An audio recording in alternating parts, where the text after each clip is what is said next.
ഈ വിഷയത്തെക്കുറിച്ച് നമ്മൾക്ക് കിട്ടിയ ലേഖനങ്ങൾ വായിച്ചപ്പോൾ എന്നെ ശരിക്കും ഞെട്ടിച്ചൊരു കാര്യത്തിൽ നിന്ന് തുടങ്ങാം. എൻ്റെ ഒരു ധാരണ എന്തായിരുന്നു എന്ന് വെച്ചാൽ, പണ്ടത്തെ യുദ്ധങ്ങളൊക്കെ ഭയങ്കര ക്രൂരമായിരുന്നു, നമ്മളിപ്പോൾ ഒരുപാട് പുരോഗമിച്ചു എന്നൊക്കെയായിരുന്നു. പക്ഷേ നെപ്പോളിയന്റെ കാലത്ത് ഒരു യുദ്ധത്തിൽ മരിക്കുന്നവരിൽ ഏകദേശം ഒരു 95% സൈനികരായിരുന്നു എന്ന് കേട്ടപ്പോൾ ഞാൻ ശരിക്കും അത്ഭുതപ്പെട്ടു പോയി. ഇന്നോ ഗാസയിലോ യുക്രൈനിലോ നോക്കിയാൽ ആ കണക്ക് നേരെ തിരിച്ചാണ്. അപ്പം നമ്മൾ പുരോഗമിക്കുകയല്ല, സാധാരണക്കാരെ കൊല്ലുന്ന കാര്യത്തിൽ കൂടുതൽ കാര്യക്ഷമത നേടുകയാണോ ചെയ്തത്? അപ്പോൾ ഇന്നത്തെ നമ്മുടെ ഒരു പ്രധാന ചോദ്യം ഇതാണ്.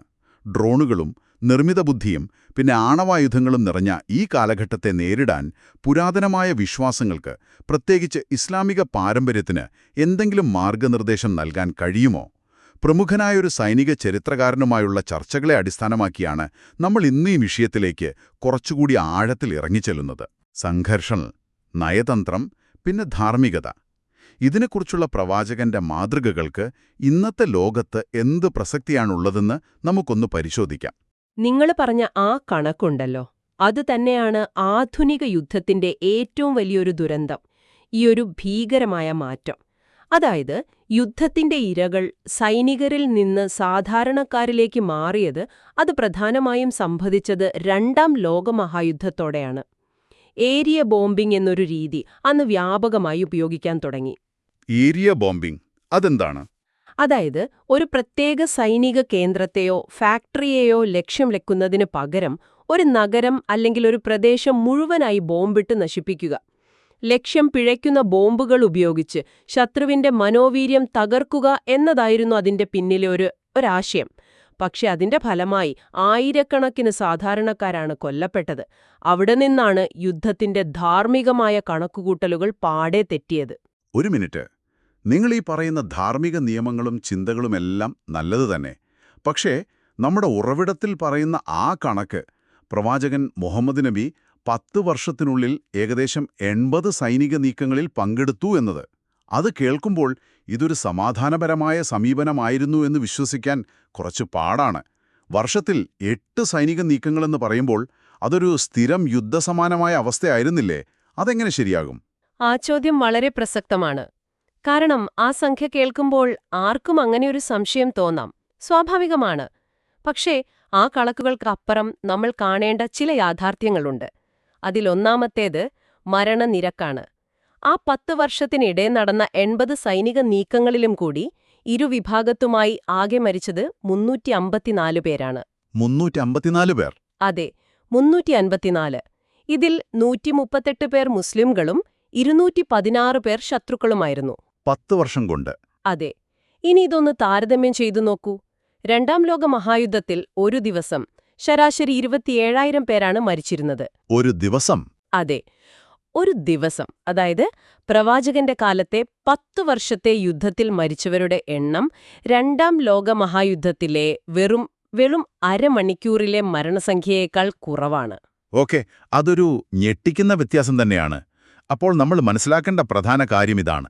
ചരിത്രത്തിൽ യുദ്ധം എന്ന് രേഖപ്പെടുത്തിയവയെല്ലാം ഇന്നത്തെ നമ്മുടെ ധാരണയിലുള്ള സമ്പൂർണ്ണ യുദ്ധങ്ങളായിരിക്കണമെന്നില്ല, അല്ലേ? വാക്കിന് കാലത്തിനനുസരിച്ച് അർത്ഥം മാറും. ഒരുപക്ഷെ ആ 80 സൈനിക നീക്കങ്ങൾ, ഇന്നത്തെ ഭാഷയിൽ പറഞ്ഞാൽ ചിലപ്പോൾ പോലീസ് നടപടികൾ അല്ലെങ്കിൽ അതിർത്തി പട്രോളിംഗ് എന്നൊക്കെ വിളിക്കാവുന്ന ഒന്നായിരുന്നോ? അതൊരു ഗോത്രവർഗ സാമൂഹിക വ്യവസ്ഥയായിരുന്നു.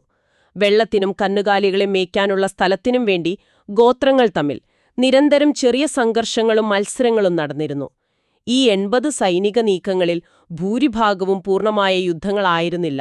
പലതും ശത്രുക്കളുടെ നീക്കങ്ങൾ നിരീക്ഷിക്കാനുള്ള യാത്രകളോ സ്വന്തം മേച്ചിൽപ്പുറങ്ങൾ സംരക്ഷിക്കാനുള്ള ശ്രമങ്ങളോ അല്ലെങ്കിൽ ഒരു വ്യാപാര സംഘത്തെ സംരക്ഷിക്കാൻ പോകുന്നതോ ഒക്കെയായിരുന്നു.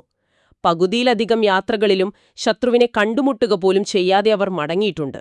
പലതിലും ആരും കൊല്ലപ്പെടുകയോ നേരിട്ടുള്ള ഏറ്റുമുട്ടലുകൾ നടക്കുകയോ പോലും ചെയ്തിട്ടില്ല. ശരി, അപ്പോൾ യുദ്ധത്തിന്റെ തോതും സ്വഭാവവും വളരെ വ്യത്യസ്തമായിരുന്നു.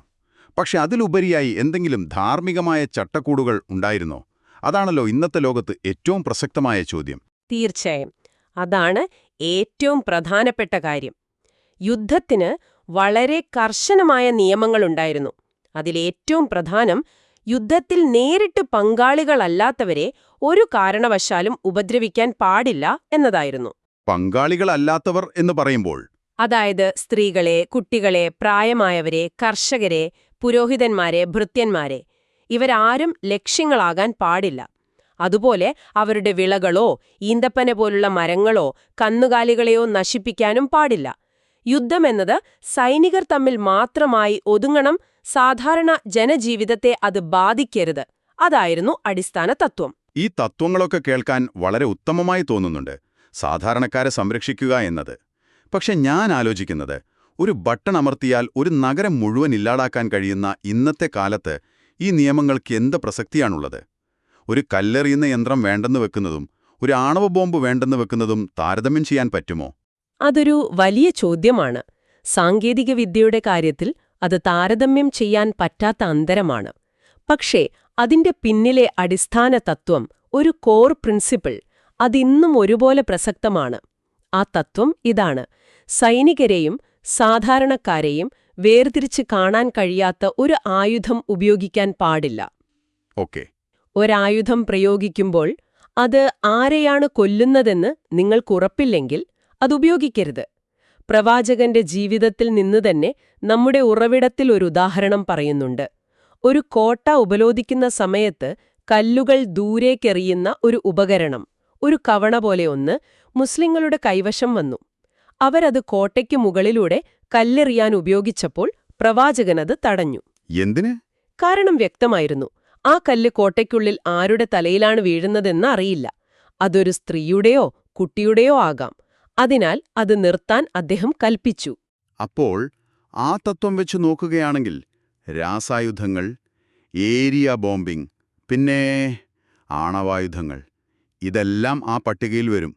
കാരണം അവയ്ക്ക് സൈനികനെയും സാധാരണക്കാരനെയും തിരിച്ചറിയാൻ കഴിയില്ലല്ലോ. തീർച്ചയായും. അവയെല്ലാം വിവേചനരഹിതമായ, അതായത് ഇൻഡിസ്ക്രിമിനന്റ് ആയുധങ്ങളാണ്. ഒരാണവായുധം പ്രയോഗിച്ചാൽ അത് അതിന്റെ പരിധിയിൽ വരുന്ന എല്ലാവരെയും കൊല്ലും. നമ്മുടെ ഉറവിടത്തിലെ സൈനിക ചരിത്രകാരൻ പറയുന്നത്, പാകിസ്ഥാന്റെ കൈവശം ആണവായുധമുള്ളതിൽ തനിക്ക് വ്യക്തിപരമായി വലിയ അസ്വസ്ഥതയുണ്ടെന്നും ഒരു ഇസ്ലാമിക രാജ്യവും അത് കൈവശം വയ്ക്കാൻ പാടില്ലായിരുന്നു എന്നുമാണ്. കാരണം അത് ഇസ്ലാമിന്റെ അടിസ്ഥാന ധാർമ്മിക നിയമങ്ങൾക്ക് കടകവിരുദ്ധമാണ്. ശരി. അപ്പോൾ വിവേചനരഹിതമായ ആയുധങ്ങൾ പാടില്ല. എന്നാൽ ഡ്രോണുകൾ പോലുള്ള വളരെ കൃത്യതയുള്ള ആയുധങ്ങളുടെ കാര്യമോ? അവയ്ക്കൊരു പ്രത്യേക കെട്ടിടത്തെയോ വ്യക്തിയെയോ വളരെ കൃത്യമായ ലക്ഷ്യം വെക്കാൻ കഴിയുമല്ലോ. അവ ഈ ധാർമ്മിക ചട്ടക്കൂടിനുള്ളിൽ വരുമോ? അവിടെയാണ് കാര്യങ്ങൾ കുറച്ചുകൂടി സങ്കീർണമാവുന്നത്. ഒരു വശത്ത് നോക്കിയാൽ ഡ്രോണുകൾക്ക് കൃത്യമായി ലക്ഷ്യം ഭേദിക്കാനും സാധാരണക്കാർക്ക് സംഭവിക്കുന്ന നാശനഷ്ടങ്ങൾ, കൊലാട്രൽ ഡാമേജ്, കുറയ്ക്കാനും കഴിയും.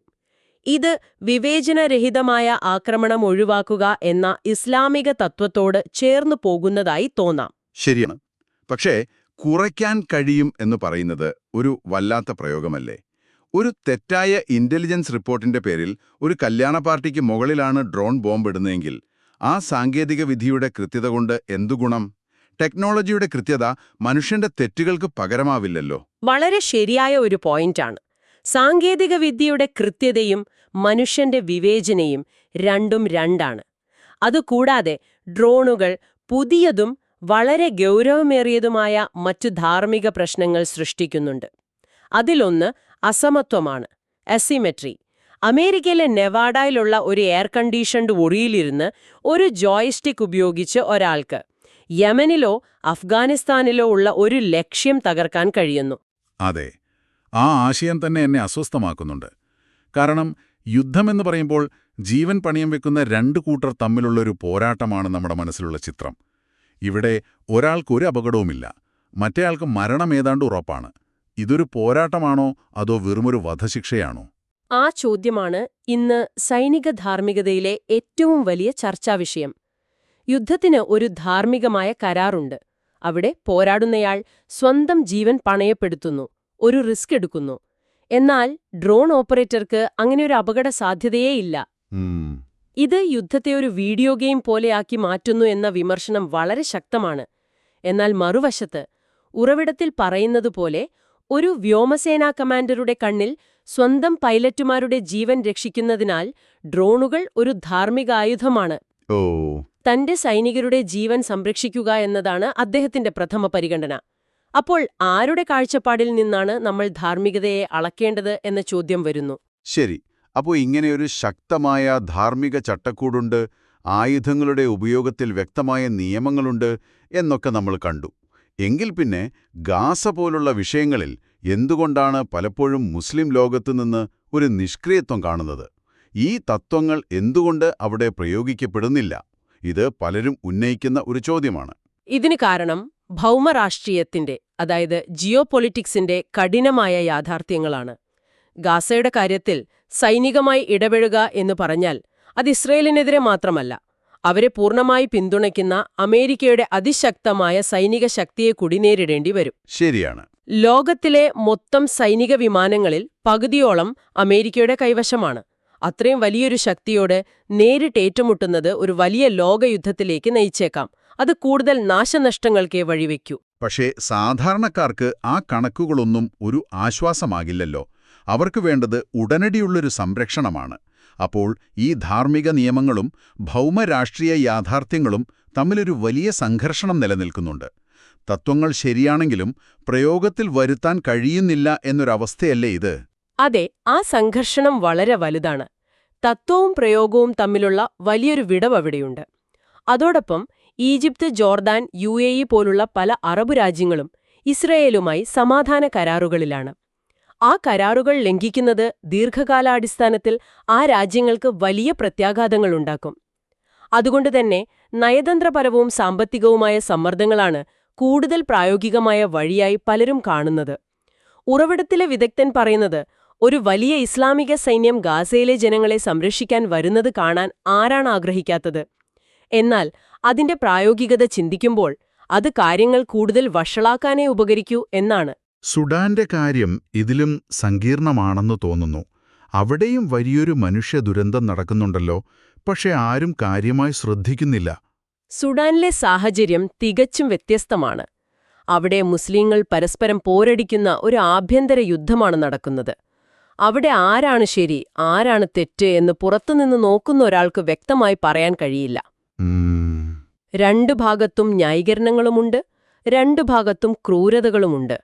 അങ്ങനെയുള്ള ഒരു ആഭ്യന്തര യുദ്ധത്തിൽ പുറത്തുനിന്നുള്ള സൈനിക ഇടപെടൽ കാര്യങ്ങൾ കൂടുതൽ വഷളാക്കാനേ ഉപകരിക്കൂ. നമ്മൾക്ക് മുന്നിൽ ലിബിയയുടെയും ഇറാഖിന്റെയും ഉദാഹരണങ്ങളുണ്ട്. അതെ, ഗദ്ദാഫിയെയും സദ്ദാം ഹുസൈനെയും പുറത്താക്കിയാൽ എല്ലാം ശരിയാകുമെന്ന് കരുതി പാശ്ചാത്യ രാജ്യങ്ങൾ നടത്തിയ ഇടപെടലുകൾ ആ രാജ്യങ്ങളെ കൂടുതൽ അസ്ഥിരതയിലേക്കും അരാജകത്വത്തിലേക്കുമാണ് തള്ളിവിട്ടത്. അതുകൊണ്ട് എവിടെ, എങ്ങനെ, എപ്പോഴിടപെടണമെന്നത് വളരെ സങ്കീർണമായ ഒരു തീരുമാനമാണ്. നല്ല ഉദ്ദേശത്തോടെ ചെയ്യുന്ന കാര്യങ്ങൾ പോലും വിപരീത ഫലമുണ്ടാക്കാം.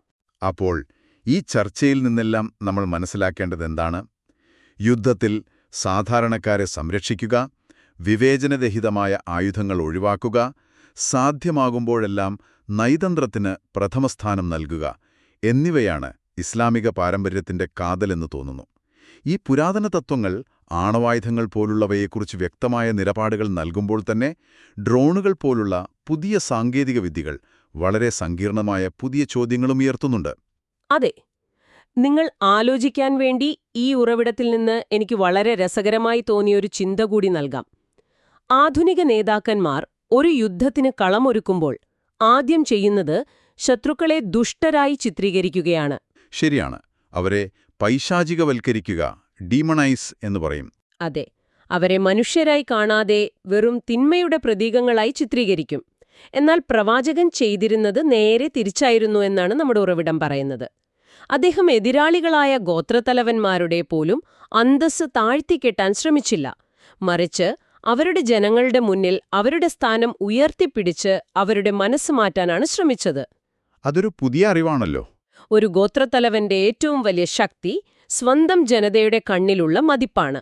ആ മതിപ്പ് വർദ്ധിപ്പിക്കാൻ സഹായിക്കുന്നതിലൂടെ പ്രവാചകൻ അവരുടെ ശത്രുതയെ സൗഹൃദമാക്കി മാറ്റാൻ ശ്രമിച്ചു. ശത്രുക്കളെ മനുഷ്യരായി കാണുന്ന, അവരുടെ വ്യക്തിത്വത്തെയും അന്തസ്സിനെയും അംഗീകരിക്കുന്ന ഈ സമീപനം ഇന്നത്തെ ലോകത്തെ സംഘർഷങ്ങളിൽ പ്രയോഗിച്ചാൽ നമ്മുടെ പരസ്പരമുള്ള ബന്ധങ്ങളിൽ എന്ത് മാറ്റമായിരിക്കും സംഭവിക്കുക? അതൊന്നാലോചിച്ചു നോക്കാവുന്നതാണ്.